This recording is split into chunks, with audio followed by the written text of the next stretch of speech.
Well, good morning, all. It's another beautiful day. Actually, it is really nice out here. We were having insane wind out here this past week. Carol is very nice. She got us a new doormat for the holidays. Mickey and characters on it, and some festive holiday thing.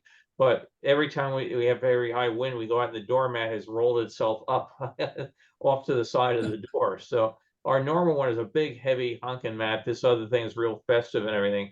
But the dogs had a hard time getting used to it because it's just different. But the wind, we get wind here that you just cannot believe. I mean, literally hurricane force winds on a very frequent basis. When when I moved to LA, they would talk about the wind and the wind between the below the foothills and in the valley and the passes. And I had no idea what they meant because I didn't live near one of those two. When we moved to this house, boy, did we find out because we live in a pass. It's sort of like what the picture behind Beth. One valley in that side, our valley in this side, and all the wind goes through here. And it takes down trees and it moves your pool cover to the neighbor's backyard.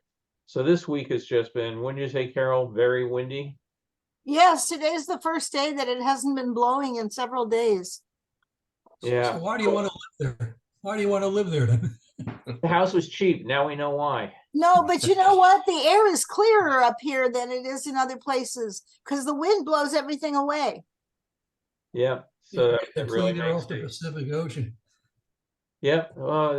It's nice in between what you call it in between windstorms. It's not windy 365 days a year. The 5 days it's calm is nice. So hi, so we have somebody new. Grant, would you like to say hi and introduce yourself to the other folks? He's muted. Yep, see that. Well, today we're going to be doing more movies. We're going to have a wide variety of things. We're going to go from Disneyland. We're going to go to the 64 World's Fair. We're going to go to Flushing Meadows, Corona Park the day it reopened after the fair, and then hang on, let me just take here. Yeah, Freedomland. Hang on here 1 second. Since Grant didn't want to tell us who he is, Grant is gone. I'm not going to take the chance that somebody is just going to go wacky during the middle of it. Normally, as I described to people, it's a multi-stage process. You scan the movie, you run it through the cleaning and stabilizing program, and then you have to do the final color balancing, take out the bad edits and everything. And I did not get a chance to do that final stage, which was planned for yesterday, but yesterday ended up being a crazy day. We had just finished our shift for the LAPD, and a call went out that a woman was locked inside a house, and her sister was setting fire to the house, and she was trapped and no way out because the sister said, "If you come out of the house, I'm going to shoot and kill you." So luckily, the woman was able to get out. So the house pretty much burned to the ground, and the woman with the gun engaged with one of the officers and was shot to death in the backyard. So I ended up running the perimeter control on the west side of the east side of the scene for the next 4 hours. And when you get a call over the radio, officer needs help, shots fired. We had officers coming from all over the San Fernando Valley. I mean, they were just coming everywhere, and it was quite a day. So by the time I finally got home, just in time, I had to pick up dinner on the way home. It was so late. Carol didn't know what to do. My coming home, not coming home, so did not get to do my editing. So we're going to see stuff in sort of the raw state there. Let me open up. Let's see, share screen. We're gonna. Let me just make sure I have one of the windows up. 1 second. So here's the stuff I did on Wednesday, and we're going to start with Disneyland in 1960. Let me just pause that 1 second so I can share the screen. Yeah, it's really interesting. These were a whole variety of different things. Let's see, none of these have sound, so just optimize the video clip. Okay, so we're going to start with 1960. And some of the times you get these things that are labeled and you can figure out exactly what's, what year, when things are. Others, you just kind of have to guess with it.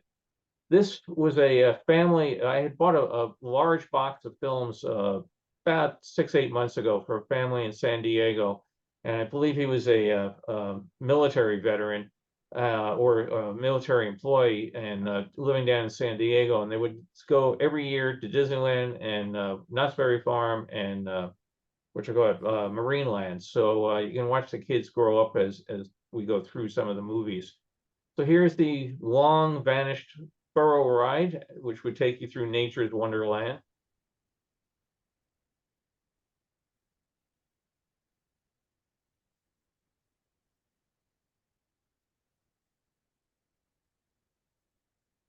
This is where Big Thunder Mountain Railway is now.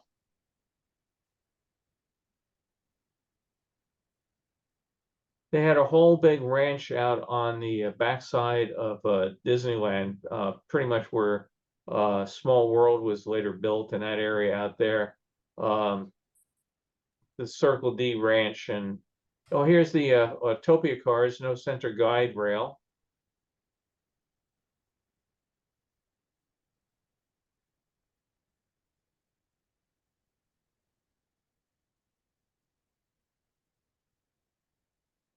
It's interesting when you see the scratches at the bottom of this, try to figure out what kind of projector was able to put scratches at the bottom of every frame of film. But normally you get a scratch that runs the entire way. This is just at the bottom. The motorboat cruise.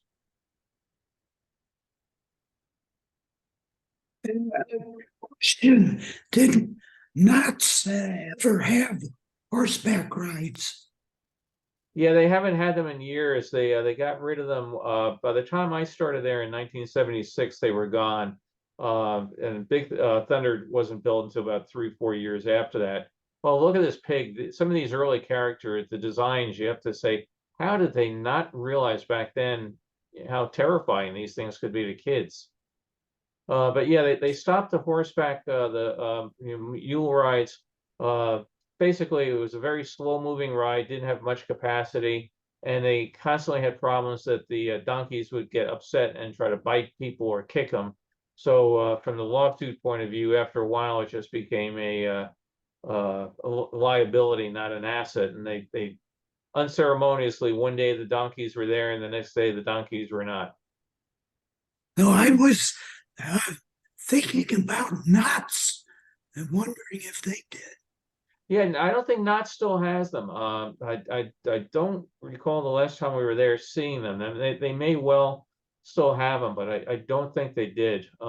They still had a stagecoach ride, but I don't remember getting on the horseback.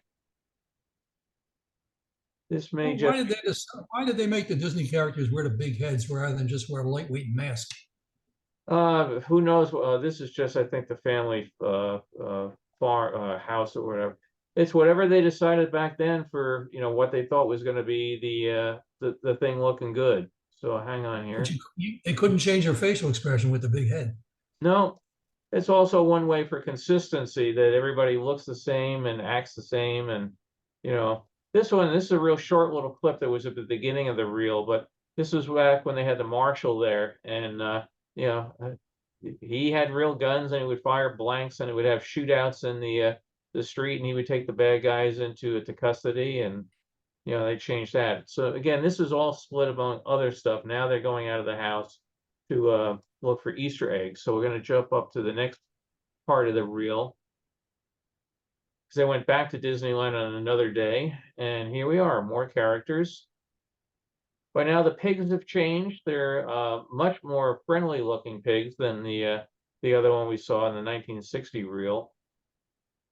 I don't think this one had a date on it. Look at the unicyclist back there as a court jester type clothes, and he's on a unicycle. Don't think I've ever seen him out in the park before.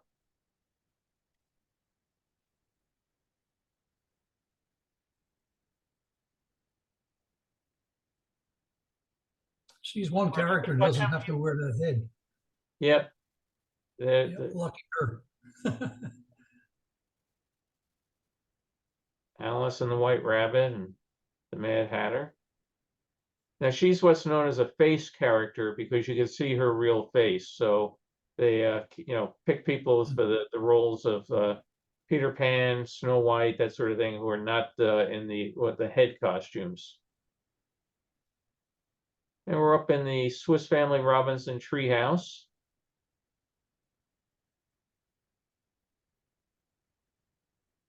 Which had been redone with a Tarzan theme and just reopened back to a Swiss Family sort of theme about a month ago.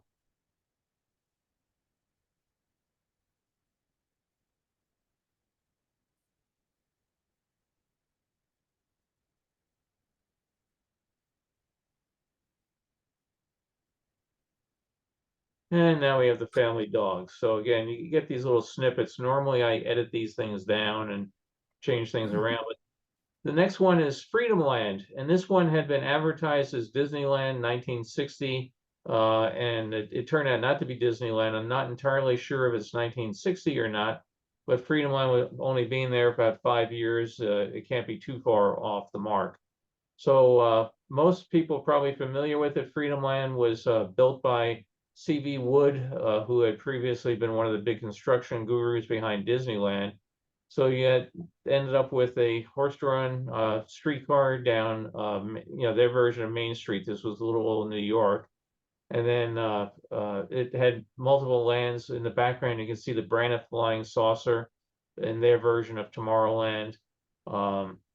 It was a really great theme park. Went to it numerous times as a kid and really enjoyed it. So just like Disneyland, you had shops along the main street when you came in. And then you would go from here over, and I think we're going to see in a moment, the building for the Great Chicago Fire. Big thing there in the window for Kent's cigarettes. I don't know if that brand still exists or not anymore, but Disneyland had a wooden, cigar store, Indian, so therefore Freedomland has to have one. Train station for the steam railroad that's been relocated up in New Hampshire these days, along with at least one of the trains. But they sold the place off after it went bankrupt, and the station was moved up there. In the back, you can see engine company number 8. That's for the Chicago Fire. This one's fun. The guy says, "I want to get the gate to open, stay open." Oh, the heck with it. I'm just going to give up.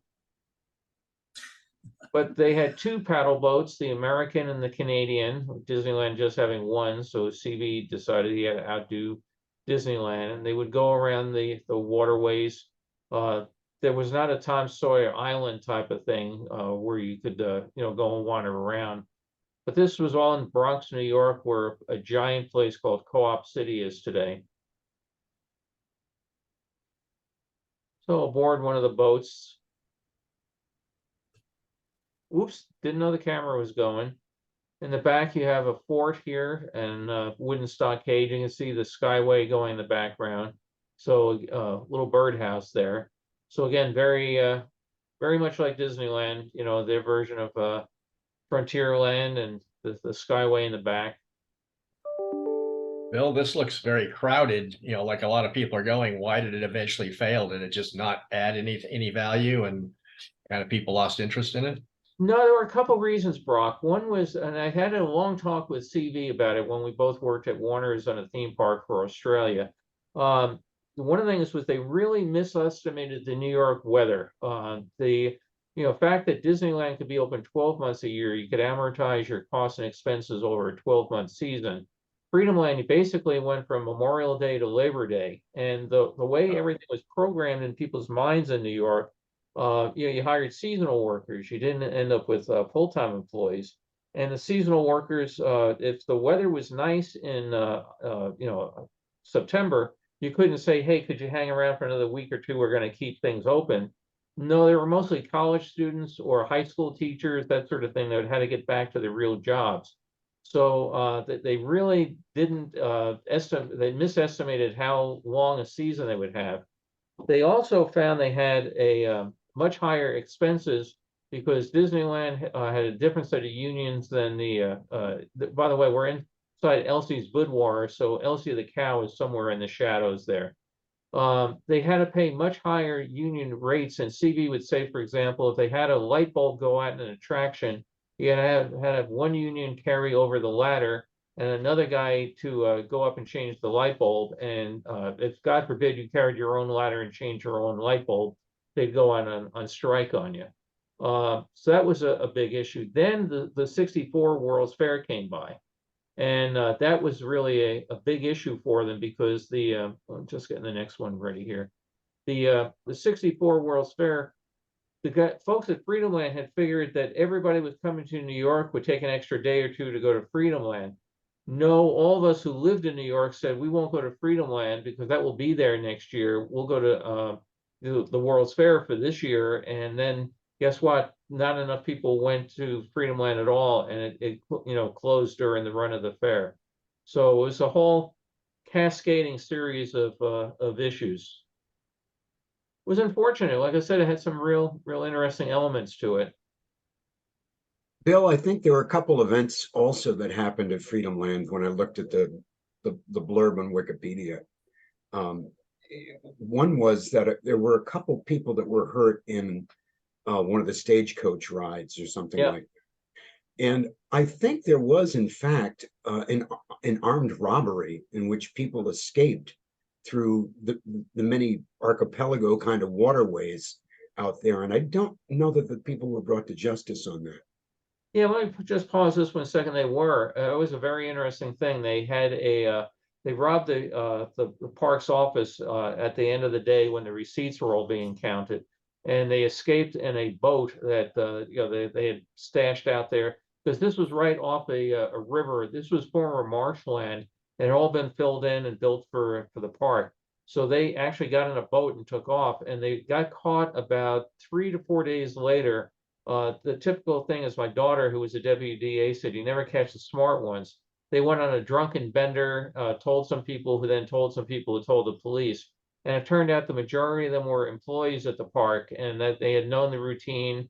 They knew which waterway was connected to what. So they did catch them. But and they got most, I think they said they got something like 80, maybe 70, 80, 90% of something of the money back. They had only drunk their way through so much of it. But yeah, that was a real big thing. The fact that they escaped by boat, and it's like something out of a movie back. Let me let Tom in here. Something like out of a movie where the police were all set to throw up roadblocks, but they weren't set to throw them up on the canals. So yeah, crazy time. I remember that making the news. So when I get to next phase of this, I'll degrain this a bit, take out some more of the dirt that you see flashing going by there. Somewhere in my free time, I'll get to the next set of processing this. So there's no traces of Freedomland still remaining? No, there's a small plaque out there that a bunch of enthusiasts have put out there.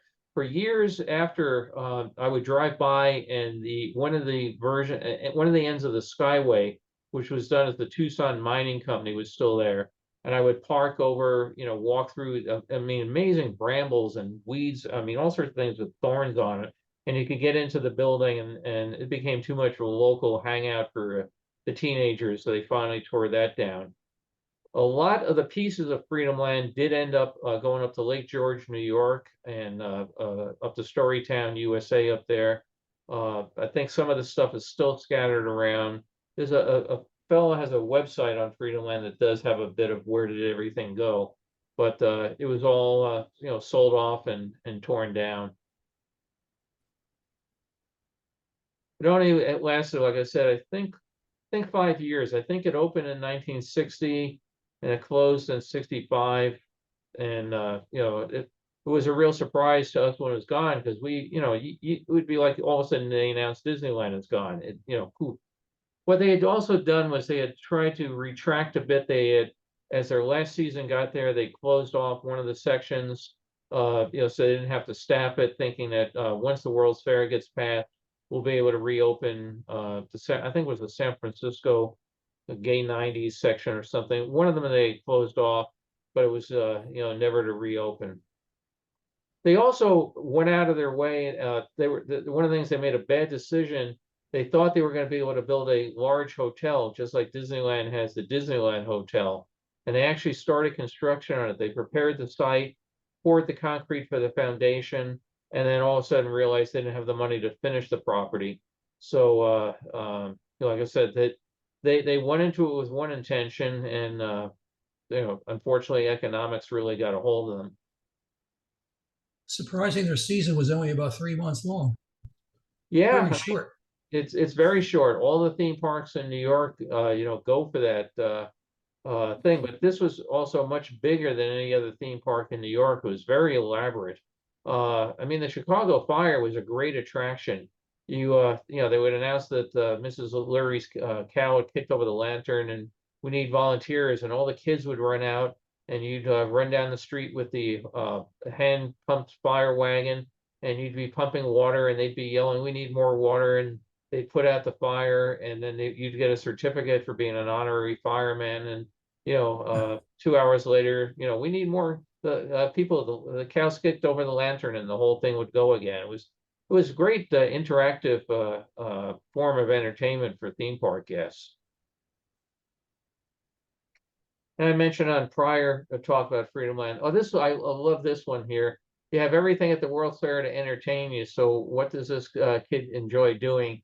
Going in circles. So I guess that shows up further down in the film. He's just having a good time, just wandering around. Here he goes.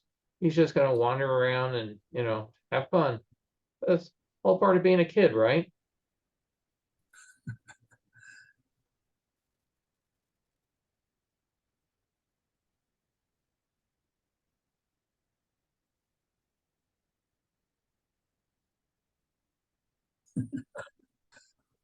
So here he goes. Now we're going to hop down here to the day Flushing Meadows Corona Park reopened in 1967. So by this point in time, all the demolition work is done. We're going to see some remnants of the fair still there. We're going to see the U.S. Pavilion in the background. But the very first bit here, look for a fountain going. Okay, there's a fountain going up in the upper right, and I believe this is the remains of the Astral Fountain, which was about the only time that it ever ran again was after the park reopened. The little boy is proudly wearing his Batman t-shirt because in 1967, boy, Batman was the big thing. Everybody had to have Batman everything. But they had a huge crowd out here at the park for the reopening ceremonies. Unisphere fountains going. There were vendors out there selling food, balloons, all sorts of things. And then they realized there was nothing left. They never came back. No, the park is actually pretty well attended. If you go out there today on any summer day, there's good sized crowds everywhere. I mean, most of them out there seem to be playing soccer or having Soccer and baseball. Yeah, but this is exactly what Robert Moses had hoped, that the park would become a vibrant part of the community, and it's really well received, which is why when people have started talking about doing a third World's Fair, we could have it in Flushing Meadows again. Everybody in Flushing Meadows says, no, we don't want you cutting down all these trees and everything that have finally grown in here. I think those people were curious to see how little was actually left. Yeah. I mean, the trouble with it is, these buildings are built as temporary buildings, and if you leave them there, what are you going to do with them? Say somebody just said, "I'm going to leave you a gift called the Carousel of Progress." Well, that's what the people have found with the New York State Pavilion. It was designed for, one function, but how do you repurpose it into anything that becomes anywhere near sort of self-supporting in today's environment? I mean, Jim Brown could talk more about that, but people keep saying put a restaurant up there. It's not big enough. It doesn't have kitchen facilities, and again, just like with the theme park situation, if you say open it up to visitors, how many people are going to really want to go up there in, say, February? That's going to make it worthwhile that you maintain a elevator operators and all the rest of it. But yeah, they had a good sized crowd come out for this day. I think a lot of people just wanted to see what was going on and get the place back. I imagine there were a lot of people that were out there just reminiscing, what was here 2 years ago. Mhm.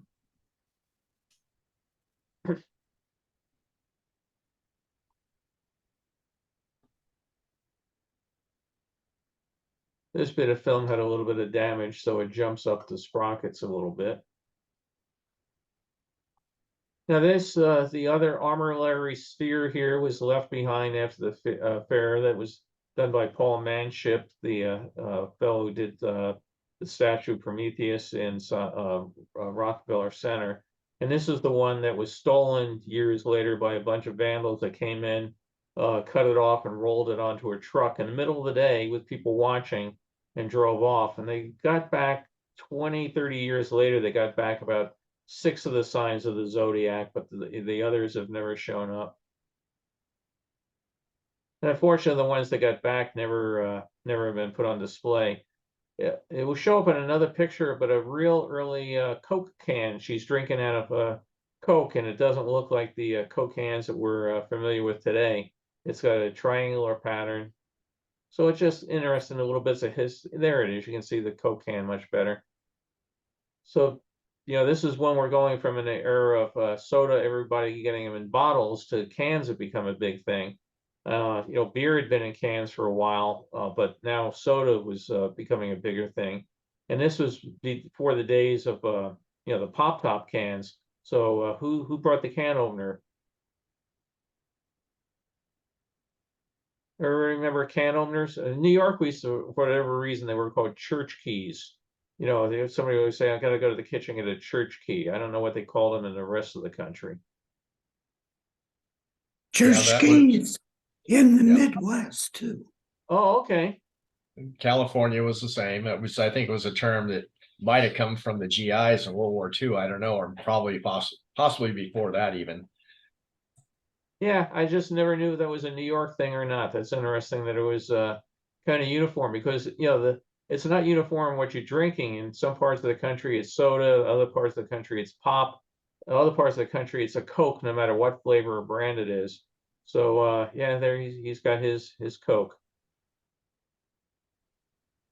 In my part of the country, it's all Coke. Yeah, well, living near Coca-Cola headquarters, I can understand it, right? So let me You jump can't to even buy Pepsi in your area. now on this particular one. I'm going to jump all over the place. We're going to look at the Bremerton Naval Shipyard in 1974-75. We're going to look at Busch Gardens, California, Expo 74, and an unknown parade that if anybody can identify would be great.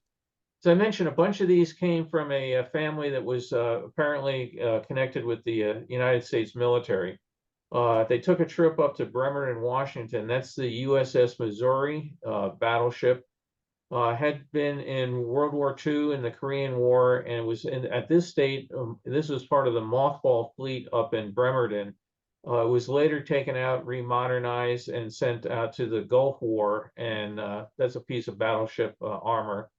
But yeah, Bremerton was a large shipyard that when I worked for the Navy, it was still a lot of the surplus ships were stored out there, but it's also where we did a lot of our submarine training out of there.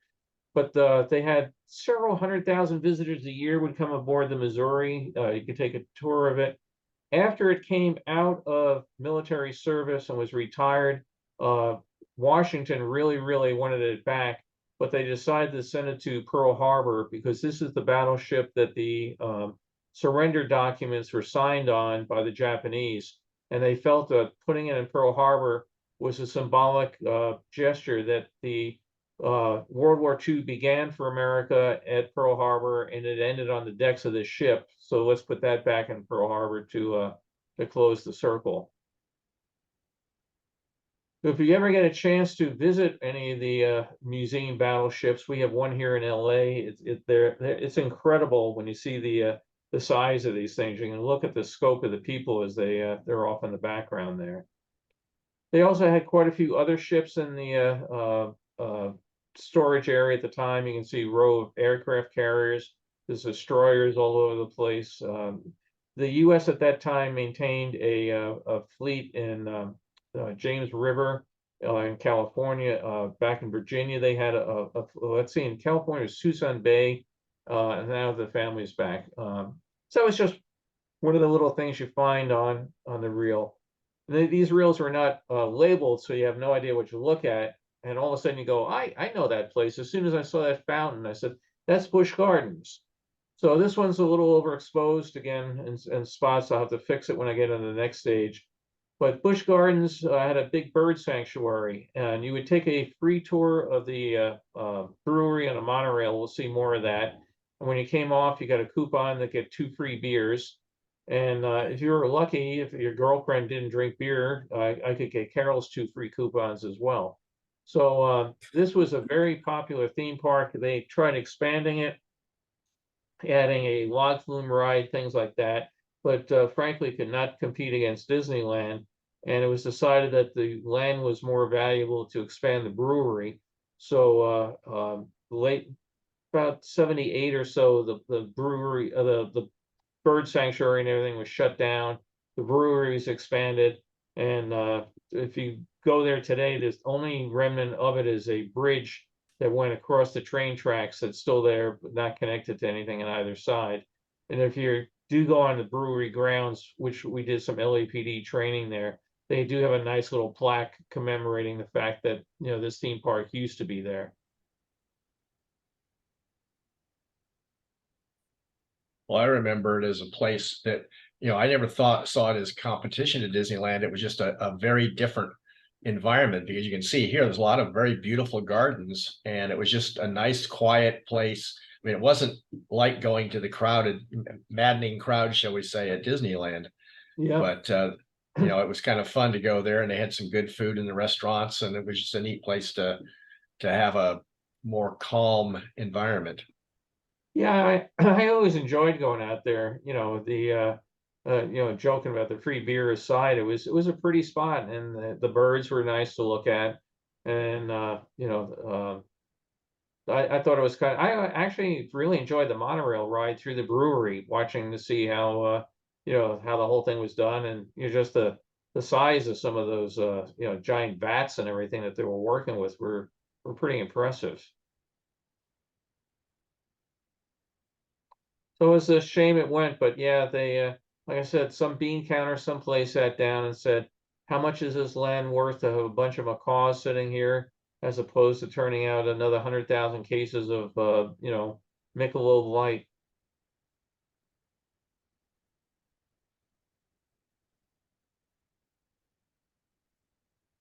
Carol and I were out there the last day or 2 days that it operated, and they were having a fire sale, of course, and all the merchandise and everything, but bittersweet, all the poor people out there were trying to be very nice to the guests, but knowing that tomorrow I'm unemployed, it was you felt their pain, that's for sure.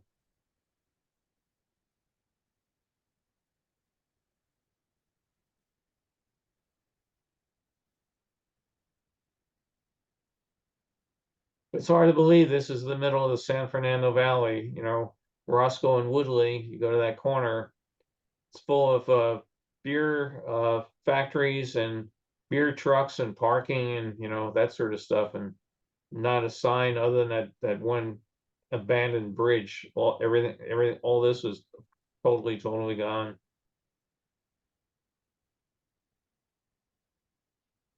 Now there's some birds in the area that some of them did escape. Oh, this is their mascot there, Sam the Eagle. I don't know if his name was Sam. Sam was from the Sam was the Olympics. And there's the monorail. It was a suspended monorail hanging down from the track, and it would take you in through the brewery in the background. And this is again at Knott's Berry Farm. They've jumped over there. The family, as I said, tried every year. It looked like they would go to Knott's.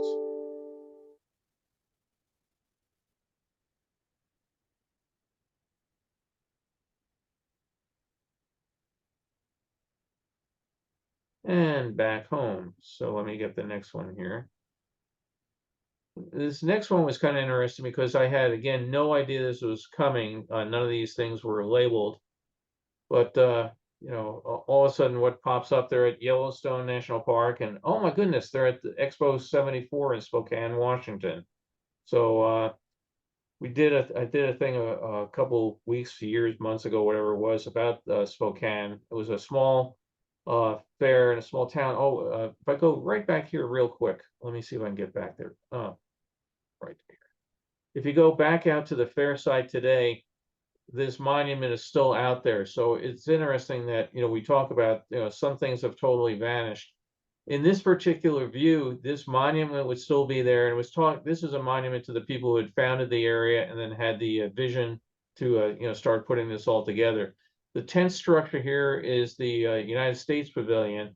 The skin, the plastic skin, was not intended to last, and it didn't. Started oxidizing, and they were very smart. They cut it up into scraps about 1 inch square and sold it off, mounted to a plaque as souvenirs of the fair. But the tent structure is still there, and there's other attractions and things underneath it. They've wired up all the support wires that held up the tent, and it's really, really pretty at night, and they can do some interesting lighting effects. The tower over here was a train station. There was a large train station. This was a big rail yard, both for passenger and freight. And it had, as the railroads went down, this area was becoming totally contaminated, useless, and everything. So they were able to revitalize it with a ecology-themed World's Fair. They tore down the rest of the train station, but the tower was still there. They had a big not digital, it was hand-changed numbers, counting down the number of days until the fair opened. And then as the fair got down near the end, they counted down the number of days to the fair closed. But if you have any chance to go out to Spokane, the fairgrounds are it's a really, really nice park. Really enjoyed it. The river here goes through the area and is controlled by a power dam, so it can be very hot and running one moment, and others very quiet, depending on what they need to build up for their hydroelectric. There's a set of cable cars you can still go on today that goes down around the river, over the rapids, turns around and brings you back over.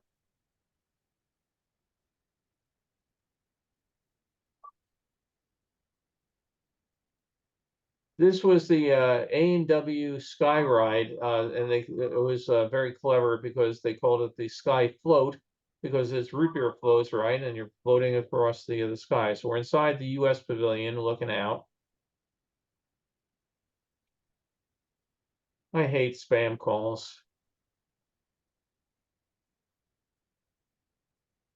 USSR Pavilion, very popular at the time.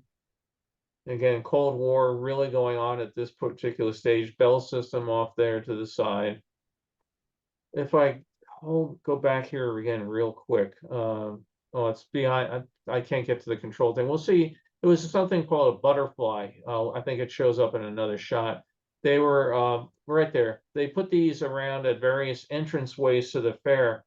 So if you had to remember, you wouldn't remember if it became the East Gate, the North Gate, the South Gate, the Bill Cotter Gate, but you could remember the Blue Gate, the Gold Gate, the Red Gate, or whatever. So they put these big structures up with colored panels, and they called them butterflies. Over the year, the winds came by and really did a job on these, and I think only 2 butterflies still survive. The panels didn't survive; they had to be rebuilt. But when Carol and I were there a couple of years ago, there was one one butterfly that was still standing, and another butterfly was lying in storage for the eventual replacement. The flagpoles in the background here were the flags of the nations that were participating at the fair. Not a lot of them, because again, it was a small fair, but it turned a profit. This is the Korean Pavilion. And let's go and play with these gongs here. And again, they had stage shows at particular points in time. They also, on the outside of it, it's very hard to see here, but all these were little metal discs that would ripple in the wind and chime against each other. So as the wind came through there, you had a sound of like 10,000 wind chimes just tinkling away, and it got a lot of critical press at the time that they were very popular. They thought it was a very nice way to take wind energy and turn it into a form of entertainment. And as somebody said, it was a very economical form of entertainment too. There's one of the butterflies, and a closer view, the little metal discs back there. And you get a hat to show that you were in China. Again, China being, you know, the Republic of China, Formosa. Bill, what was the year again of this fair? 1974. 74. Okay. Yeah. And like I said, Carol and I went out there a number of years ago, and the site's really nice. They do have markers all over the place that this was the former site of the USSR Pavilion, this was the former site of the Canadian Pavilion. So you can go around and, you know, figure out what was where and when. And the grounds were very nicely maintained, and that they did a very nice job on returning it as a city park. That's their Plaza of Nations. More of the sky float. They did have a problem with the sky float. The kids found it was fun to rock it back and forth, and they would derail it, and then they'd have to do an emergency evacuation. So they put signs up in every one of the pylons about do not do that or you'll be thrown out. And they had to be very firm on that. And now we're on a ferry boat. So we got a little more coming up. Let's see. Now this last one here, it's an unknown parade. It's somewhere again in the 74, 75 range because it came right after Expo 74. We'll get there in just a second. So I don't know where we are. If anybody happens to recognize any parts of it, I haven't had a chance to watch this since I scanned it. So it may show up in the name for a on a fire truck, or we may see a building or something. If anybody catches it, that'd be great. But you know, again, this is the sort of thing I'm going to be doing tomorrow, a small town parade. In our case, it's a Christmas parade. But you know, I love capturing these things on film. You know, the parts of you know, I have no idea which town this is, how big a town or anything, but I just think it's really great. You know, look at the kids having fun with the clown out there. I marched in all sorts of parades as a Boy Scout, and you know, I just think it's great that, you know, our town is still doing this sort of stuff.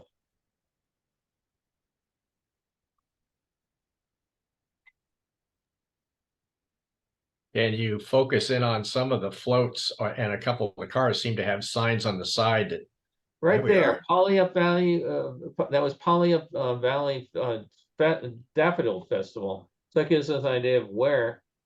Yeah. Again, I'm pretty sure this was all up in Washington because they had just come from Expo 74 right before it.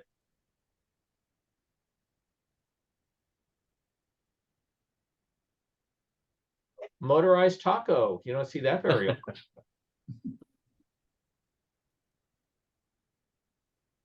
Ronald McDonald up on the ladder there.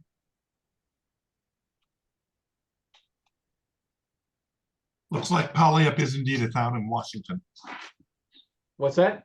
It looks like Polyup is indeed a town in Washington. Yeah, and then we're just going here. This one just said Redmond, which is up there. Oh man, these pirates look threatening.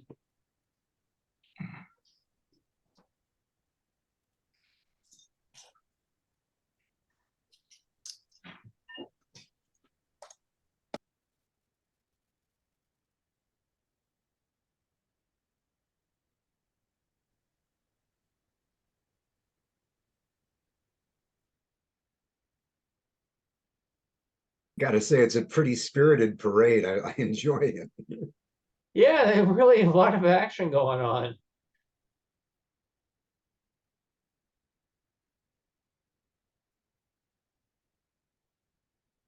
And some floats, you know, the people put some time and effort into it. Now these guys are on the little smaller motorcycles.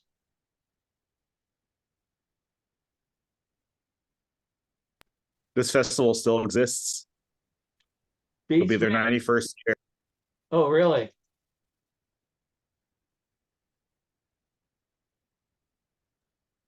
You should go up and take a home movie of it, Bill, and show us what it looks like today. The town? The parade. Yeah. The 91st one. Well, here, let me, yeah.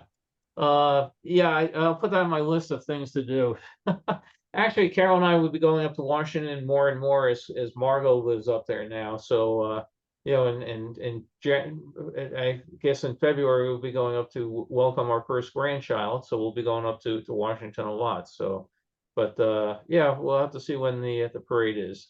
So again, it was a little collection of this, and that from here and there, and like I said, I get a kick out of it's interesting watching these films. I mentioned I bought this entire box of films from this guy, and in the one film he starts digging a hole in the backyard, and you wonder, oh, I wonder what he's doing. Well, he goes on and he's digging more and more of a hole, and this gets to be a pretty good sized hole. It's bigger than the room that I'm in right now, and he starts going really deep, and you can watch. And it became like a 4 to 5 year project because you could watch the kids grow up and you could see Easter egg hunt and another Easter egg hunt and it's going on. Well, he gets the thing down to about 12 feet down, lined with concrete blocks.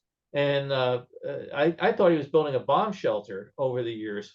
But this guy, again, he's out there with his wheelbarrow and his shovel and everything. And the kids are carrying boxes of dirt out of it. So he now finally gets to the point where they put a roof across this giant hole in the ground, and he keeps going up. And he built basically an addition onto the house in the backyard, but he put this basement in it, and it took him about I'm not exaggerating, 4 to 5 years to dig this basement and put it in there.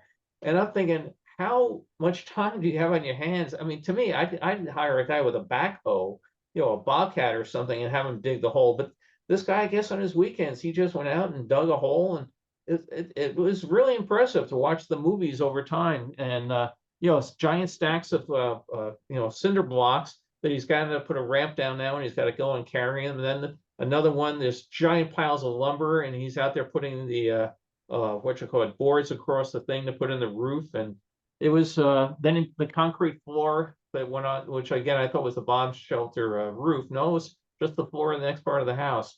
So I don't have, but by that time I would have sold the house and moved. I mean, but so somebody in San Diego somewhere has a basement in a house in San Diego, which is probably the only basement in San Diego. I mean, we just don't have basements out here.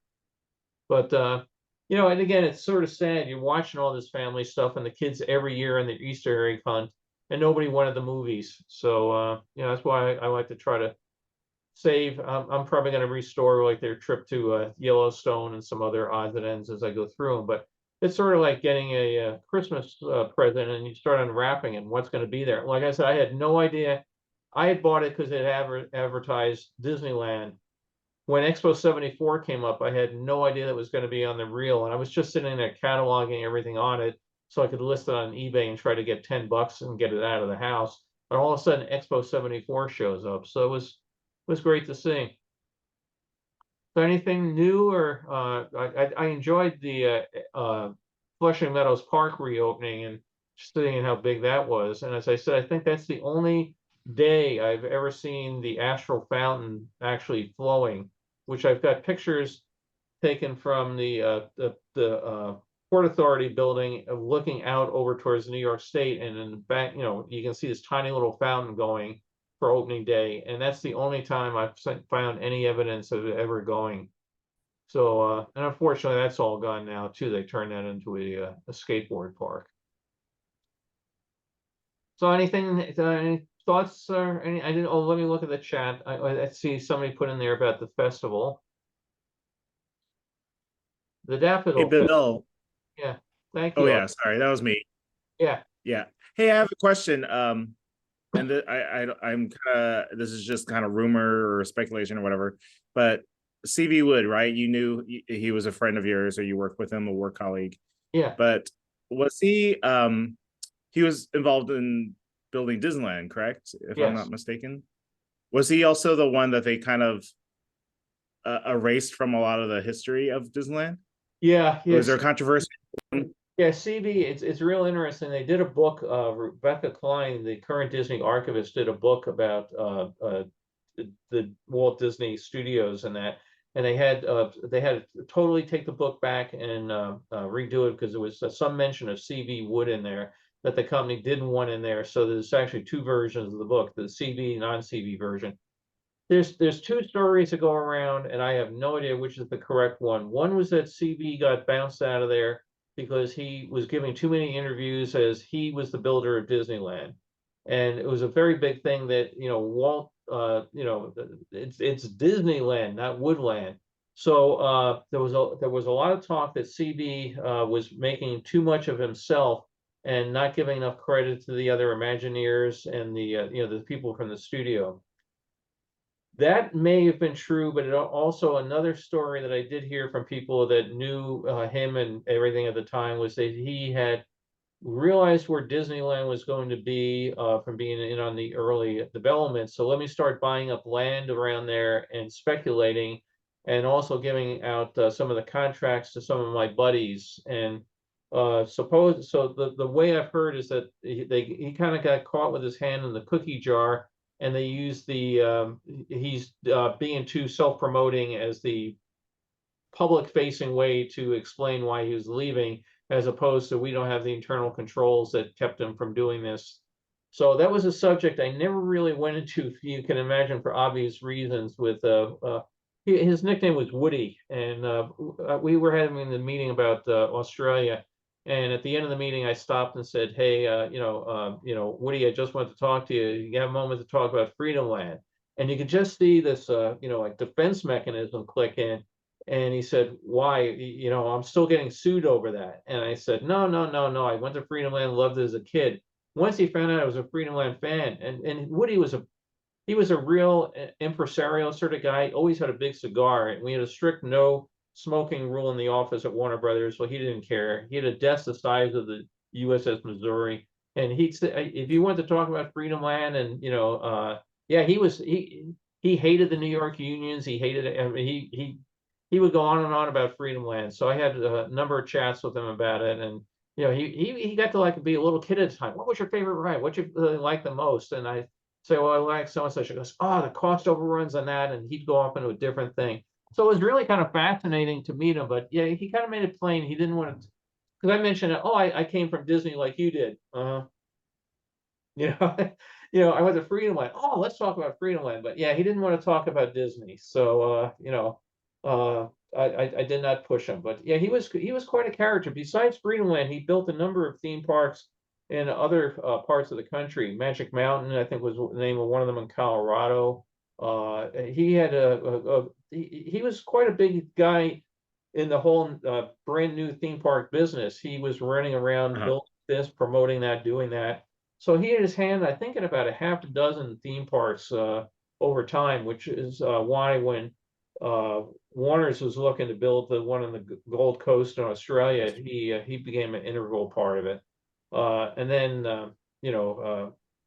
like everything else, he kind of started becoming a little bit too big for his britches there. So okay, well, we've sucked everything out of you that we need, and we need that office back. So great, thank you. How long did it take them to build Freedomland? Did they open it up in sections as they completed different lands? Yeah, well, they pretty much opened up 90% of it the first year, and then they did an addition or so on the second year. And their plan had been, if you look at Freedomland, it was laid out in a physical state of the United States. And the whole thought was that they would open up different lands, let's do a Ponce de Leon land with the Fountain of Youth down in Florida. Well, they never got to that. So they had certain sections that they did and others that they never did. But they pretty much covered most of the country on the day it opened, because you had old New York, you had the Chicago Fire, you had the Western Trappers Ride, or whatever they called it. It was something with a lot. Down south, you had the Civil War Ride. So they pretty much had most of the U.S. Covered, but there were a lot of empty spots that were to be filled in later on as they added things. And it said it was really a neat park. And I'm trying to remember, I think when it opened, they had gone to there was another park in New York that had been open for years, Steeplechase. And what Steeplechase was, just like Disneyland, you would buy your ticket to get in, and then you would have a coupon that they would punch, for each ride you went on. And I believe with Freedomland, they opened it the same way, that when you went in, you paid an admission. And then I don't remember if you had a punch card or ticket books or anything, but you had to pay for each individual ride. Then in desperation, they went to a one price, you know, buys all sort of thing, to try to save it, you know, and it was too little too late at that point in time. So, but it was a great park, and like you know, it's funny the things you can remember. My brother Jerry, one night, he had been overdosing on, you know, corn dogs and cotton candy and everything else. And they had rides that would spin you around, and Jerry got sick. So now we had to go home. And we're out in the parking lot, and poor Jerry was not feeling too well at all. But we didn't want to leave because it was just coming up for the fireworks show. And Jerry just wanted to go and die. And my father was, we can't wait for the fireworks. We got to get Jerry home. And, you know, we drove out. And I was so mad at Jerry for about 6 months after that, because they put on, just on the very end of it, you know, fireworks up there. But they put on a very nice show at night of fireworks. And like I said, it was a full-fledged mini. When I say mini Disneyland, it was not much smaller than Disneyland was at that point in time. It was a very large park. It was and it had a lot going on in it. I don't remember them advertising it much. I was in Philadelphia, not that far away. I never even heard of it. Oh, in New York, it was everywhere. They had a jingle, "Mommy, Daddy, take my hand, take me out to Freedomland." I mean, it's burned in my brain. But they had this little boy and little girl singing the song, and they would show, you know, on all the TV commercials and everything, you know, mommy. The other thing they did that was really interesting was, besides all the theme park stuff, they had a number of stages out there, and they started bringing in name entertainment. So they would start with, you know, you'd have like Paul Anka would be out there singing.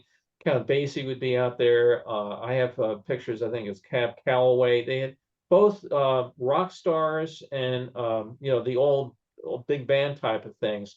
And as the Beatles and that sort of thing started coming along, the disc jockeys from, I think it was WNEW or one of the anyway, they would go out there and they'd have their rock cavalcades and everything. So they started trying to have a big thing besides just coming in to see Chicago burn down, which after you've seen it burn down 3 times, you know. But now you could go out and watch all the musical performances, and that was pretty popular. And they started noticing that it was interesting. You would think that a lot of the rock stuff was going to be real popular, but a lot of the people came for the older Cab Calloway sort of stuff. So they actually at one point went up with the rock, down with the rock, and more with the other stuff.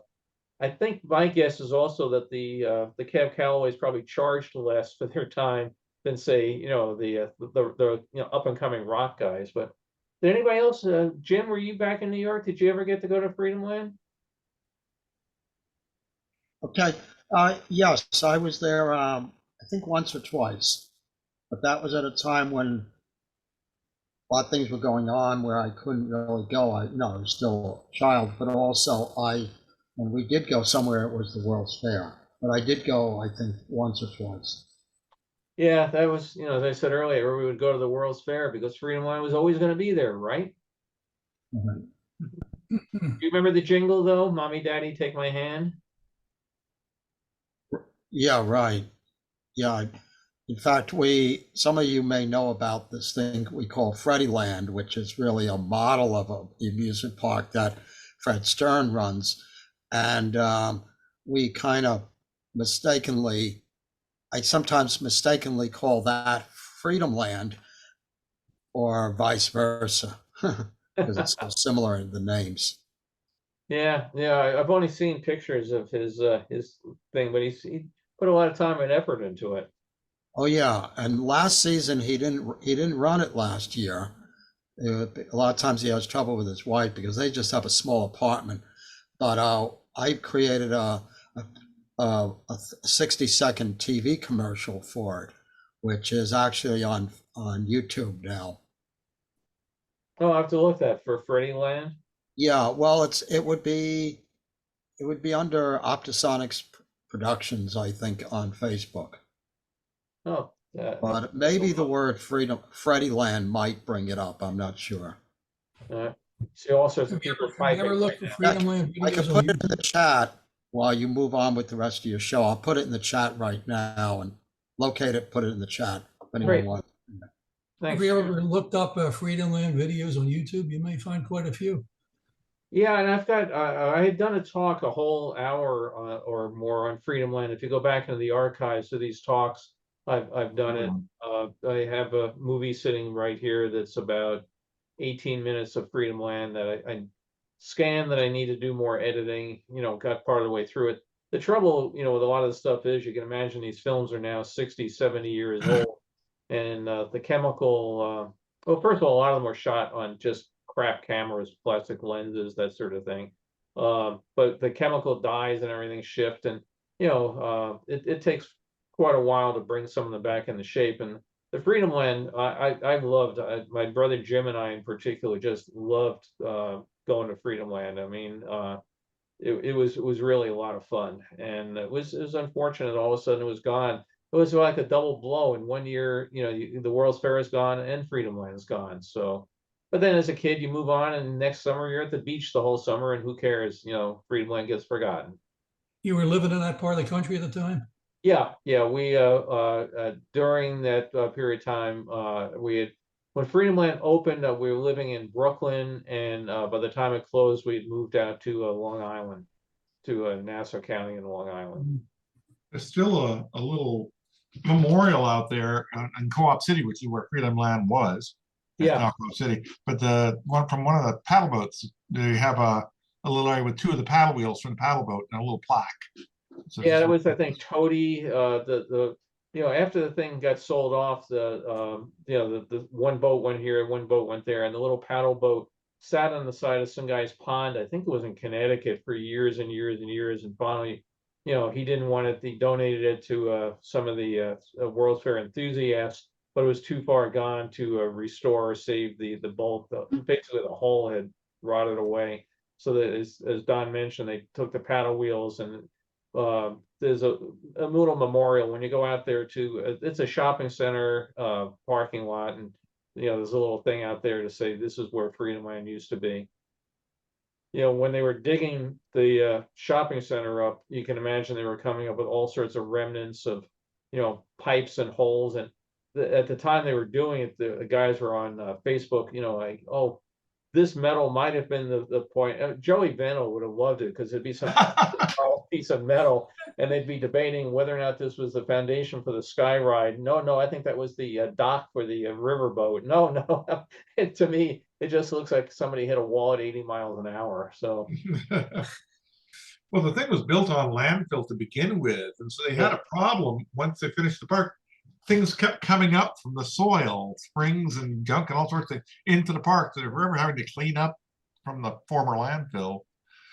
That area is on, I guess, the Bronx River Parkway, right? Was off.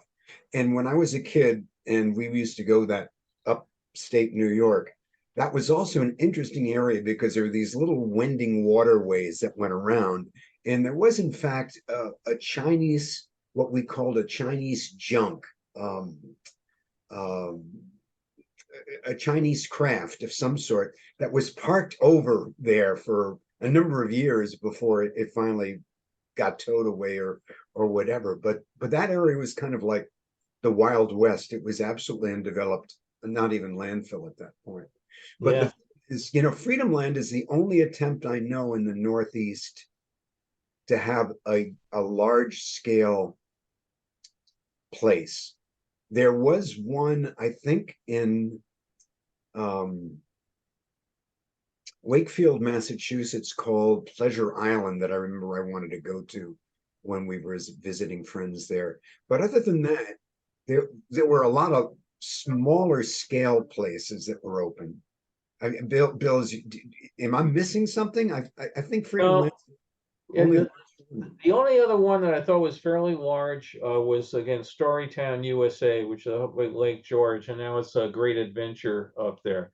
And that was popular because everybody would go to Lake George in the summer, to get out of the New York City heat and everything. And upstate New York, the Adirondacks, was just chock full of parks. You had Frontierland, you had Storytown, you had Gaslight Village. There were all sorts of those things, but they were very small. Well, actually, Great Adventure is a pretty good sized area.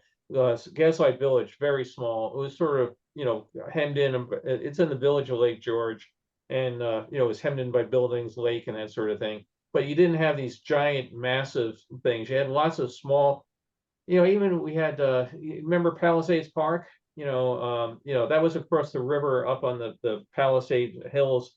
And it was a pretty interesting theme park. It was advertised in all the Superman comics, where you cut out this coupon and get 10 cents admission to Palisades Park.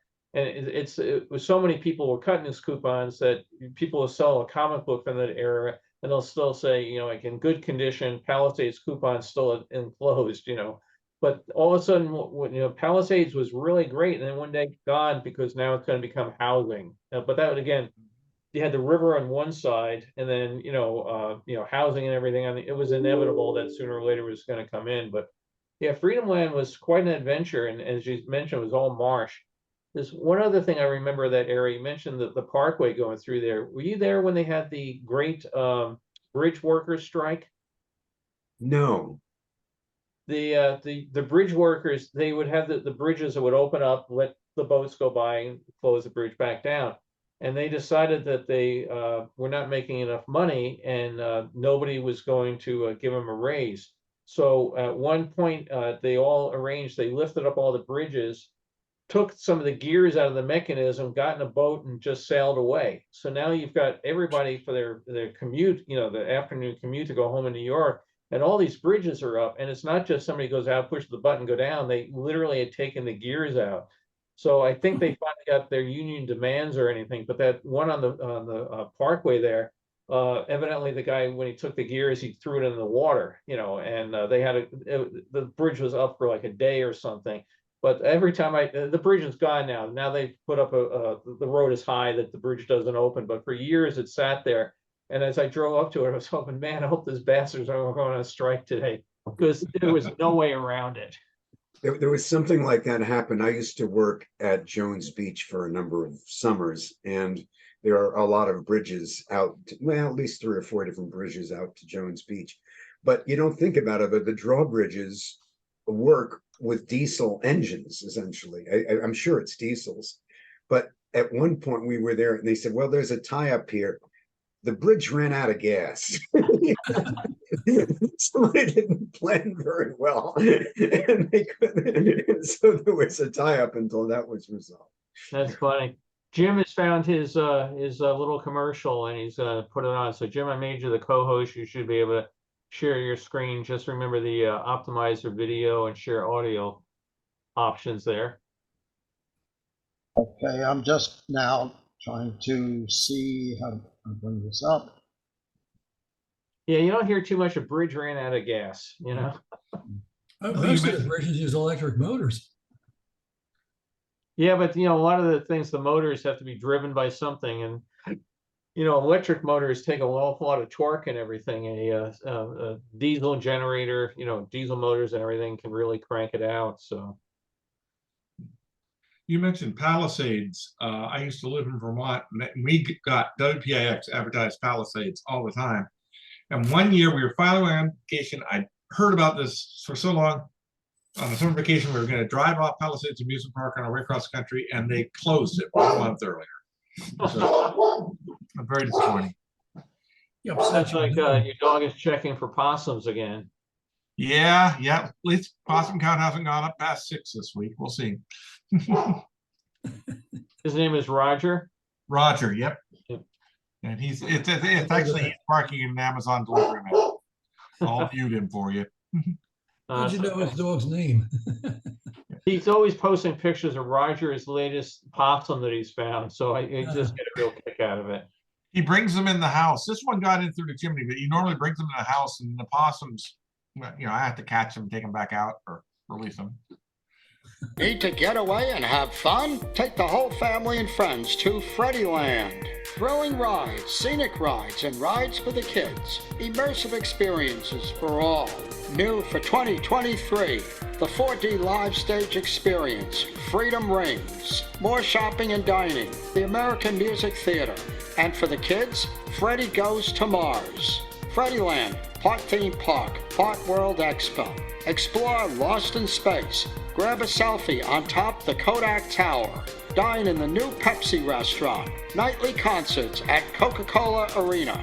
Ride the Superfast merry-go-round. See the world's largest Lionel H.O. Railroad and expo pavilions from many nations.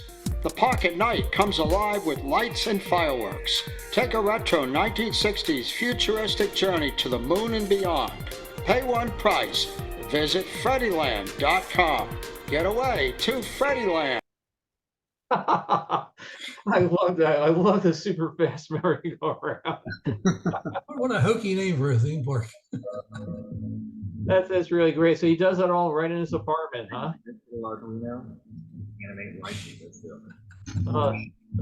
That's crazy. It looked like it was on his dining room table. Yeah. Well, that was okay, Carol. Forget Christmas here. We're going to Freedomland. It's like Wally World. Next no, to go to this, Wally World. yeah, Wally. We're not too far from Wally World. We're about 15 miles from the side of Wally World. We haven't been out there for. I'm not a huge roller coaster fan, so we don't go to Wally World too. I mean, it actually exists. I thought it was just a movie. No, it was really funny. It's a Magic Mountain theme park in Santa Clarita. But one day we were at Disneyland, and Carol and I were there. We were with Bruce Gordon, another one of the Imagineers, and I think Dave Mumford might have been there. There were a couple of us there, and we were standing on line for the Pirates. And somehow I had gotten from Warner Brothers, I had gotten us all Wally World shirts, and we were all standing there wearing the Wally World shirts. And somebody said the same thing you did. I thought Wally World was just in the movies. And I was like, oh no, Wally World is the greatest park in the United States. It's probably the greatest park in the world. And she was, it's better than Disneyland. I go, well, yeah. Where do you think Disney gets all the ideas? You know, I mean, like we have Pirates of the Caribbean. Well, Wally World has pirates of the whole damn ocean. I mean, all over the place. And this says no, Disney doesn't do all that. And Bruce Gordon takes out his ID card and shows it Walt Disney Imagineering. I think it was still called Wit Enterprises. It goes, oh no, we all work for Disney. We go to Wally World once a year to bring back ideas. And she was just horrified. And we said, no, we're joking. It's okay. We don't do that. But she was just, she was just terrified. And she, you also have her, you can realize she's trying to think, how could I have missed the world's greatest theme park? But yeah. Like I said, we had made Wally World shirts to promote the movie, and I just went to the company store and bought a dozen of them or something. And I think I still have it up there. It seems to have shrunk. I don't think it fits anymore. But Wally World. So anytime we would go out to, we had season passes for a while to take our kids out to Magic Mountain, and you would drive into the place, and I'm expecting to see John Candy standing at the front. I'm sorry, the moose is closed. Didn't the moose tell you the place is closed? Well, did they actually make the movie at Wally World? Two places. They made it both at Magic Mountain and also the theme park up outside. I think it was Great Adventure outside of the San Francisco area. So they had a combination of the two parks that they blended together to make Wally World. So, but great fun. Yeah, moose out front should have told you, Don. I was wondering why the parking lot was empty. Yeah. And we used to go out there. There's a water park out there too, and lazy river going around, and all these incredible slides and all the rest of it. But again, everything gets too crowded. I got a pool in the backyard. If I want to jump in, I'll jump in. So. Well, next week, Carol and I are taking the week off. We are going to, there's a company called Phoenix Decorating, which does about 50% of the floats for the Rose Parade every year. And Carol and I have gone out for the last number of years. We took time off because of COVID, but we go out and give VIP tours to the people that are putting $1 million or more into their float, and they want to see what it comes and looks like. And so we're going out next Saturday at 10 o'clock is our briefing time for what this year's floats are, and then work out our schedule. So I invite people, if you want to join in with us, you can go to my page billcotter.com and see how Rose Parade's floats are built and all that. If you're in the area, like Brock, if you'd like to come up, or I don't think anybody else here is nearby. If you want to come up one of the days and we're working there, Brock, we'd be more than glad to have you or your family come up and we can, show you. It's in Irwindale, so sort of in between us, and it's about an hour and a half drive for us to get there. But we'll be more than glad to, if anybody wants to just, Beth, bring the family out for the day, well. So it's the week between Christmas and New Year's. Right, the week, that's right, the decorating and everything's going on now, but all the live flowers and everything on the week between Christmas and New Year's. That's really a great time to come see it. And it's organized pandemonium, because you got 20 floats all being built by different groups that are all competing for the, stuff. So they have to say, you get to go to the flower room at 2 o'clock and you get to go at 3 o'clock, because otherwise everybody goes.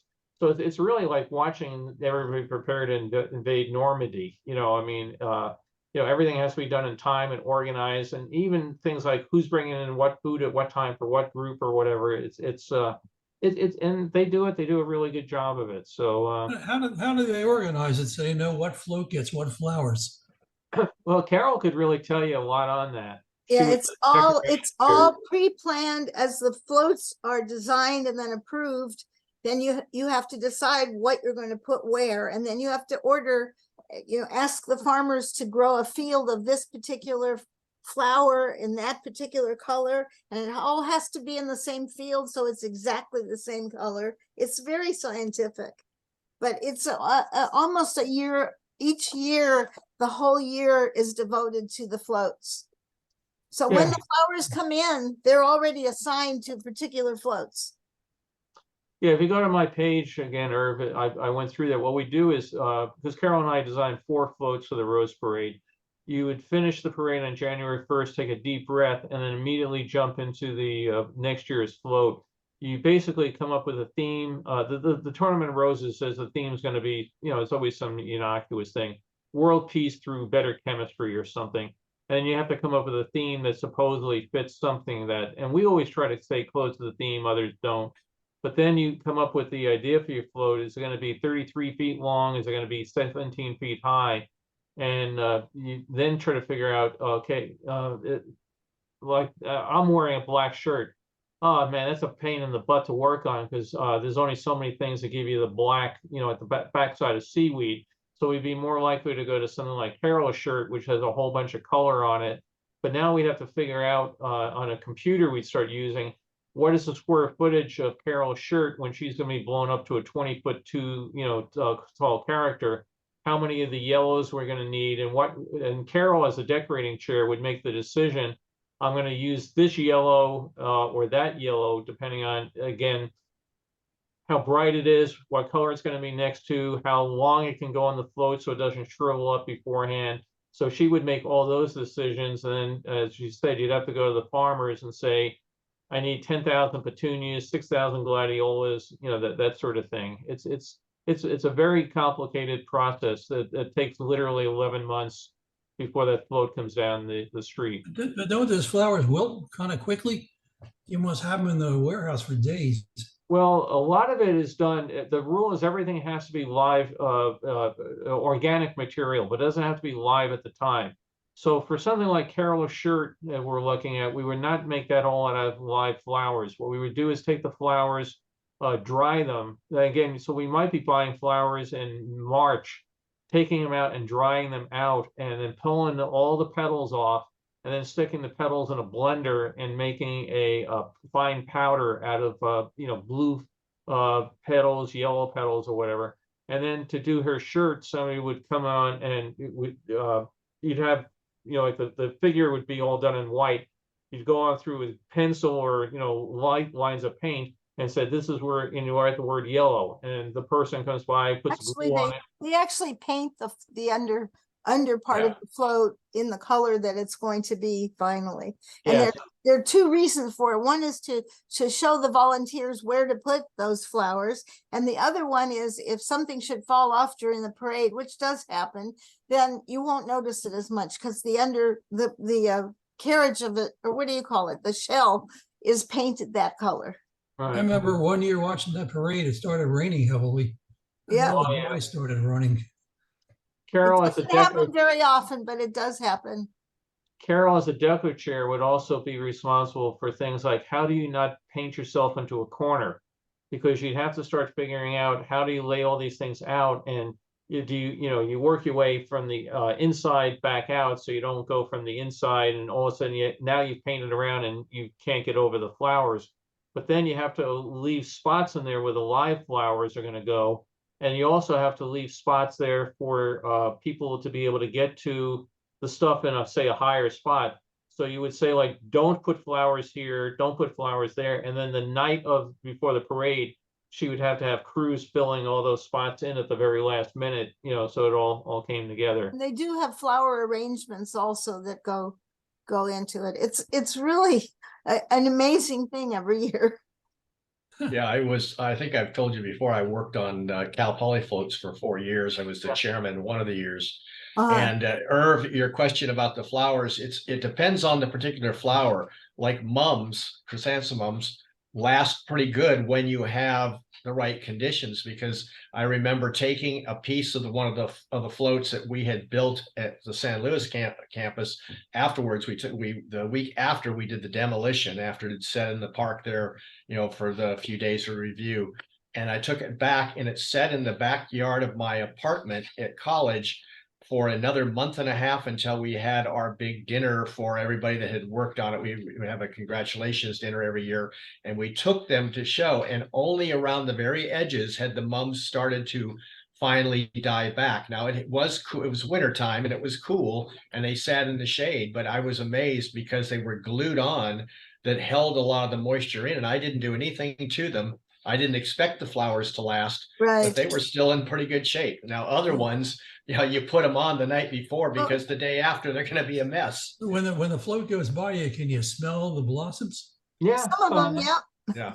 And they use other things to entice the judges. For example, coffee for brown. You can smell, they get grounds from Starbucks and put it on the float, and you can smell the coffee. Yeah. Does it attract insects and bees too? What's that? Does it attract insects and bees? Oh, it can. One of the things you also do is you start building as much of the stuff as you can beforehand. So you can do things like a giant jar of mayonnaise. And this is all done, and Carol, you can correct me, but I think it's done with rice for the rice. It's rice and black beans. Right. And I don't remember what the top is. Yeah, so some other sort of grayer thing.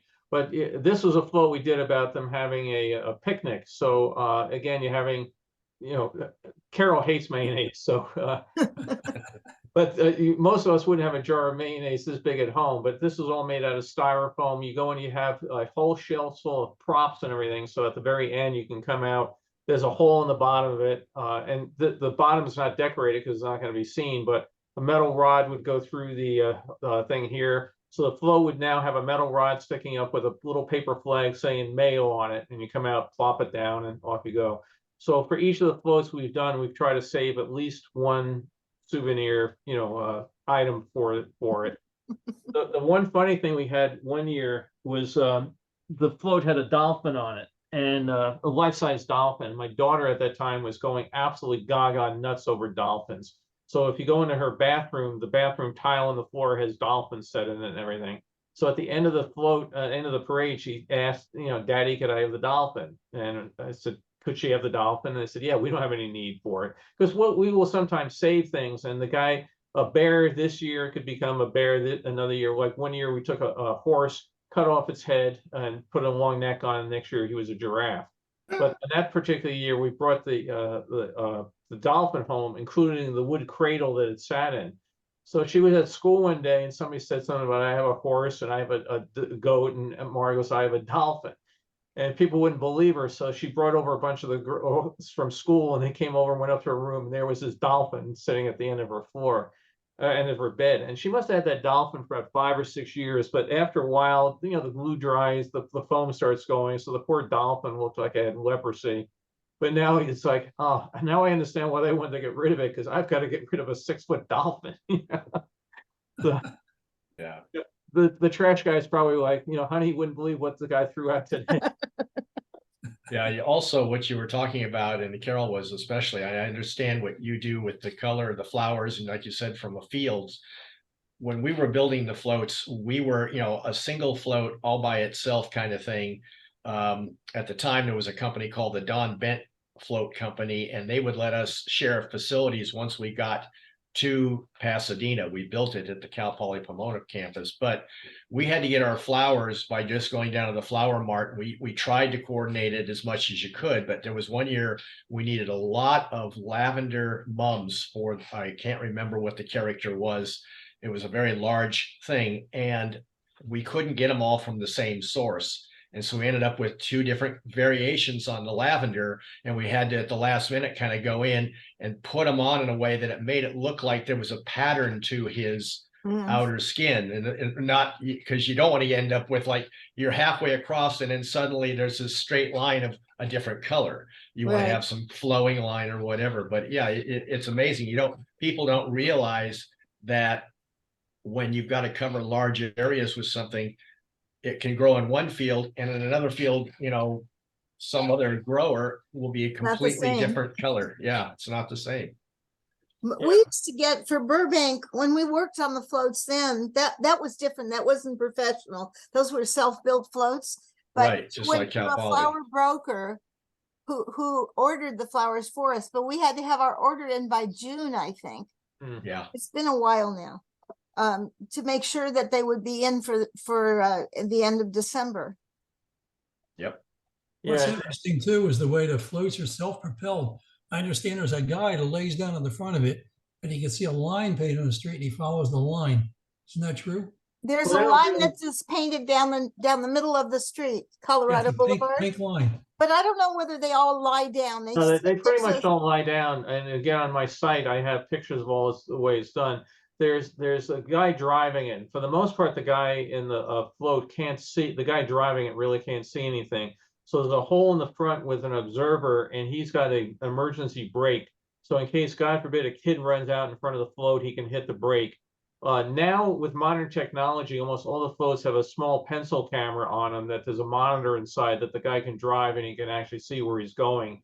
But in prior years, we'd have an observer in front. So we always had to go, and like when we did our first float of a picnic, the bears having a picnic, originally it was like a Weber grill up on legs. Well, there was no place to put a observer, so it became a brick fireplace, which now the observer sits inside the fireplace.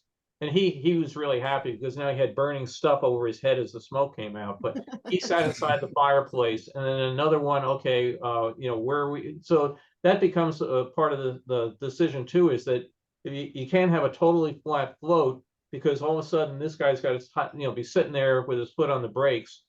But they do have the line down the road, and that's the all the floats have to have a fail safe. So if all the cameras and everything go out, the guy can still say, you're going to the left, you're going to the right, slow it down, that sort of thing. So they sit there with headphones like Brock's and a little microphone and talk back and forth. But some of the floats, like when we did the Oktoberfest float, I think they had about 8 people on board to work all the hydraulics and the music and everything. And the guys that we had you kind of have to build your float so we'll get underneath the highway bridge, but we wanted to build a float, higher than that. So the house had to come down, the upper story had to come down and telescope over the lower story.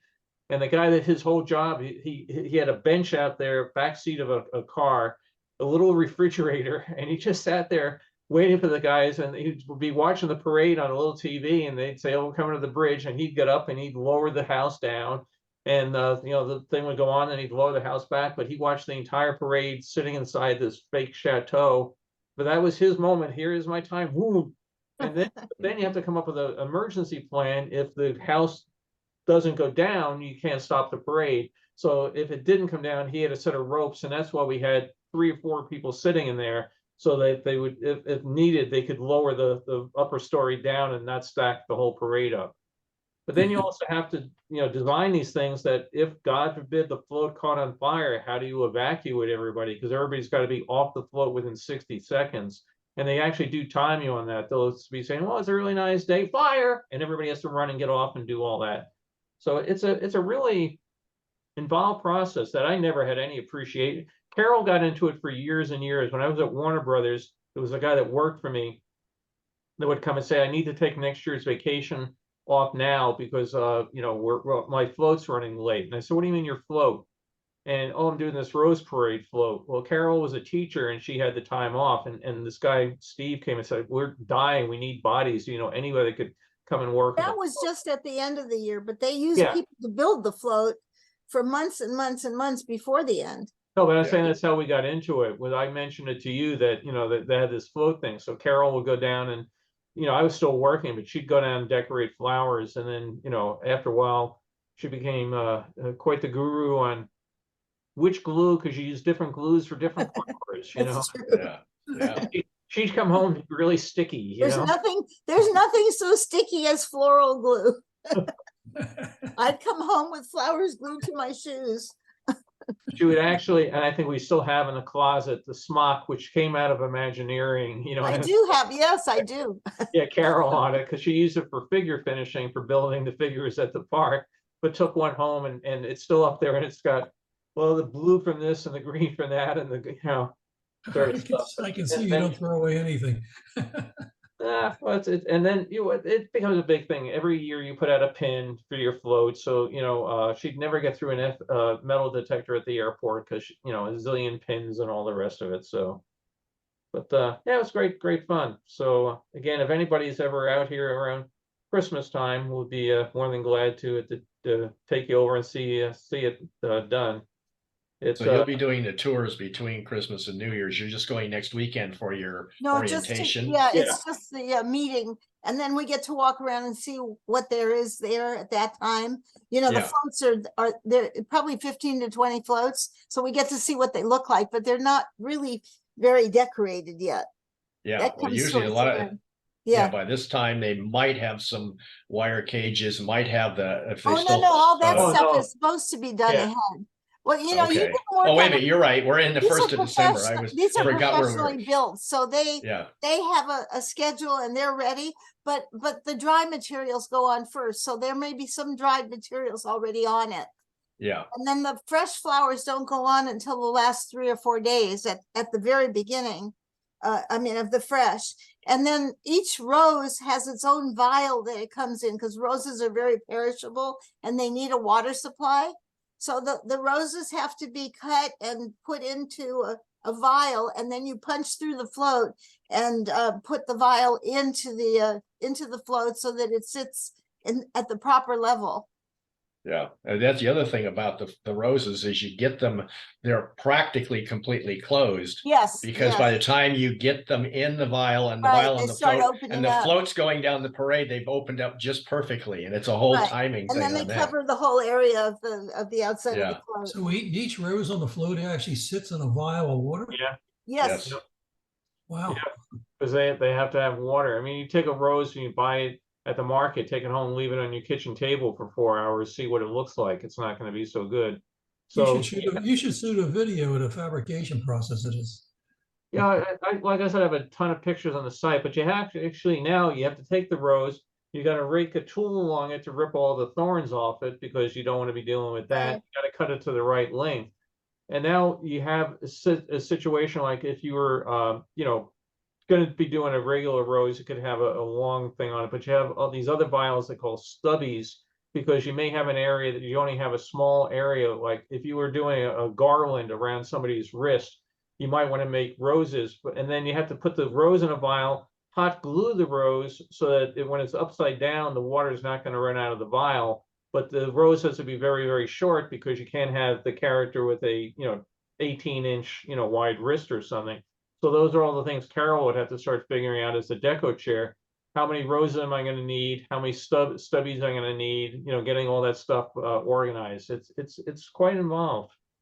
But it really is gratifying when we would start designing a float on our kitchen table, thinking how to get it done, and then 11 months later you're sitting in the stands and it comes down the parade route, and it's pretty cool. It's fun. Poor Carol though would be when she was doing like the deco chair, get the phone call. Oh, half our crop got wiped out last night by a frost we weren't expecting. What do you want us to do? So it sounds like the planning for the float begins just after the end of the present parade. Yeah. That's true. It's a That's whole true. year process. That's true. Basically, you have the parade, and then the floats go on display for a week. There's some that are kept in Pasadena. People pay admission to go through, and then like the city of Burbank would bring the float back here to Burbank and put it on display in a park, so everybody that lives in Burbank could come by and see it. And you'd go down and like once on the hour, you would run the animation and the music or whatever, and then you take it back to the barn. And now you've got to take this thing apart. So you've got, particularly if it rained like it did at times, you have all these god awful, soggy, smelly, stinky flowers and everything, and all those vials of roses have all got to be emptied out. All that now putrid water disposed of, and all those vials have got to be washed. But you've also got to take the float apart, which basically, Brock mentioned frame.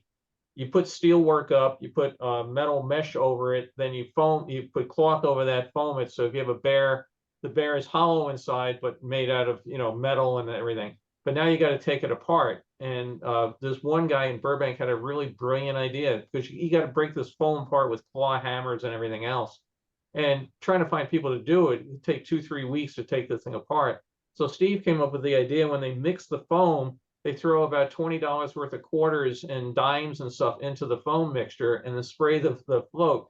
So they tell all the kids in town, when you come by, you can keep all the money you find. And this is no joke. It is like, weasels jumping on it. I mean, people just Yeah, it doesn't take long to take it apart. Yeah, I got $1, I got a quarter. And within an hour and a half, everything you've just built for the last 10 months is reduced to scrap. And then you kind of come in with, torches and cut apart the metal and everything. But literally, these kids are going at it, and there's just foam flying everywhere. Still a mess to clean it all up. Oh yeah, yeah. Dumpsters but then because we had a very small budget, you would try to say, what do I do with all the metal? So if the metal was straight and it was 18 inches long, you cut it off and you put it in a bin. And this is the metal that's in the 12 to 20. Then you call Joey to come in. Joey Votto will take the whole thing. Yeah, if Joey comes to LA, he's not getting it. Oh boy. No, you try to recycle all your metal and everything. And, again, so this scrap bin is 18-inch metal, but it is all the metal the same diameter. So we had all sorts of sheets, shelves of pieces of metal. And then when you go to put it all together the next year, you try to find a piece of metal that sort of fits, cut off an inch, put it in, weld it. It's a very eco-friendly project as far as recycling metal. Everything else, God forbid, it makes a hell of a mess.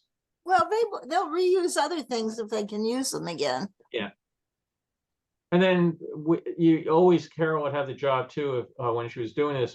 She only had a so and such budget, so she couldn't run out of stuff, but you couldn't also run out of stuff. If you come down there and the bear is missing a piece of its face, not good. So we would take the extra flowers and they would try to sell them off to raise money. And then I think they donate them at hospitals too. Like the flower displays and everything, take them to hospitals, give them, try to share the wealth somewhat. What do the rose vials look like? They look like plastic test tubes? They're plastic tubes basically, and Like the a test bottom of tube. it is pointed so that it can go through the foam. Okay. And the top has a rubber Gasket. thing that has a hole in the center for the stem. So it's pretty well, it doesn't leak unless it's old and not so good anymore. So they can be mounted horizontally without leaking. Yes, yeah. Yeah, but anything below that, you have to glue them in or the water will run out. The rubber seal doesn't, it's not a watertight seal. Yeah, most of the flowers are glued, but roses, the more perishable ones are not glued, they're in vials. I think orchids are like that too. What did you use before the invention of hot melt glue? Before the invention of what? Hot melt glue. Hot glue? We use floral glue or white glue. Nobody's saying on the vials, so I don't know what they would do with a vial to close off the vial before hot glue does. They don't close it off, but it's pretty tight. The stem is in there filling up most of the hole. So anyway. And then you get points when the judges come by for things like what was your most effective use of roses. So you try to come up with, besides just putting them on a float, because it's the Rose Parade, if you don't have roses, you're not going to get points. You try to find ways to be doing some different. So one year we had a runaway train, and it was really interesting. Carol and I had gone to Las Vegas, and as we were coming back, there's a train track that runs by it, and we were just looking at it and said, hey, there's a thought. So all the railroad ties got made out of roses. So they were able to take all these metal trays, fabricate them in advance, put them on the track. I forget what we use for ballast, something else. But now let's fill up all the metal trays with roses from end to end. So a row of roses, and then we came out and we got, an award for effective use of roses because nobody had ever thought of making a railroad track out of roses before. So that's where you try to have some fun and be imaginative. But it's fun. So like I said, we'll be out there next Saturday trying to figure out what they've done, and and some of the floats are really astonishing. A couple of years ago they had one for Honda, and it was a transformer type thing, and it would all of a sudden would stand up and the arms would unfold, become this giant robot. It was really huge. It was like 40 feet high or something. Yeah.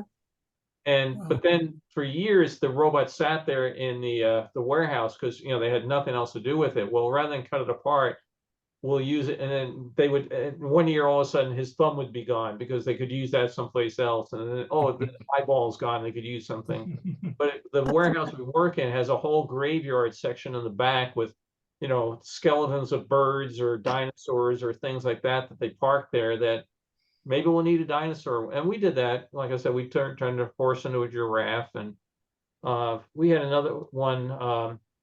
It was Bob's Big Boy. We had a float where Bob's Big Boy was on it, celebrating the birth of Burbank and everything. And like another couple of years later, okay, we can change Bob. We can stick him over here. We can do that. But you tend to save things as your mascot, and you stick them up in the rafters, what we call the barn, and there's all sorts of weird stuff. So next week, billcotter.com/Rose Parade. You can see And more. you can see what it looks like. Yeah, it's quite the process. And then, like I said, Carol did a lot of flower work over the years. I was working most of the time, but once I retired, I would go out and start cutting wood and find out just why I never made it as a carpenter. But you could be there. The foam, you've got to take the roses and put it the violin, but you got to basically take a big metal rod and smack it with a hammer to start the whole thing. So you come home at the end of the night and you realize, I don't know if I can pick up my arm and brush my teeth anymore. Smacking, mallet for 6 hours. So, but this year we shouldn't come home covered in glue. So 2 weeks from now, we will have some more miscellanea coming up. Beth's son is going to be giving us a talk. I think it's on January 6th. Did you want to mention that anything, Beth? Sure. He collects postcards. He has about 4,000 or so postcards, and he has a large collection of glass lantern slides. He has about 2,500 lantern slides. So within those collections, he has some from Southern California. So he's gone through and pulled out all the ones related to Southern California, and is putting together a presentation with those. Yeah, looking forward to it. It always changes so much. As I look through these old home movies people have taken, and you get some glimpse of some street or something. In some cases, you see a street sign, and if it wasn't for that, you'd never know where it was, because it's just changed so much from today. I'm looking forward to the trip back and see LA before it got all crowded. Yeah, he's really good too at tracking down old buildings, like finding out where the building used to be and what's there now. And so he may have some then and now type of pictures too. Yeah, great. Look forward to it. Well, Brock, enjoy the lunch tomorrow. Say hi to everybody for us. And, that's right. Yeah. So at 8 tomorrow, I get to go and roust homeless people and tell them to leave the parade route. So I'd rather be eating Italian food, but Why is our attendance at the site shrinking every week? What's that? Why is our attendance shrinking every week for this site? Oh, probably people getting bored of seeing more old vintage pictures of Disneyland. If you have any I don't other get bored. people to invite, feel free to invite them. And, when it gets down to just me and Carol, I'll probably stop. Actually, Uh, I'll probably go on for a week or two without even Carol, but When Bill started this, which was the beginning of the pandemic, Yep. he thought he'd be doing it for a month or two. And now look Mhm. where we are.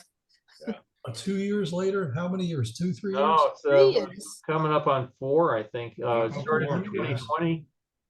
Yeah, we started. You never run out of stuff to show us either. Yeah. Your friend's bringing his 3D printed smart one to the lunch. Oh, that's neat. Yeah. I mean, I keep looking around saying, well, I mean, I have all sorts of stuff that nobody's going to want to see but me. But You'd be surprised. you want to see me and my family at Lake George? We're all set. Hey, it's holiday season.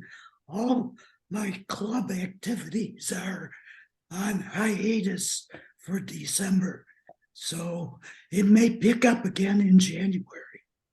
Yeah. Yeah. I mean, again, when we get down to Christmas, the December 23rd is the date for one of the talks. Probably not going to do that because everybody's busy Christmas shopping or doing that sort of thing. Again, I'm always welcome. That's why I'm glad Beth's son is going to take a week and do it. If people want to have, guess things they want to talk about or favorite subjects or show and tell or anything like that, hopefully someday Jim will be able to take us up to the top of the New York State Pavilion as they finish taking down the scaffolding, and we can see that. That's become. I mean, it's longer. How many years they've been working on that now, Jim? Yeah, I would say about maybe 2 or 3. It's been quite a while. They do it like in little chunks. It's astonishing. You figure, what are they doing and where are they in between? Are there like 62 different projects around New York? They go from day to day to day, or are they still sitting at home in between, or that's just going nowhere?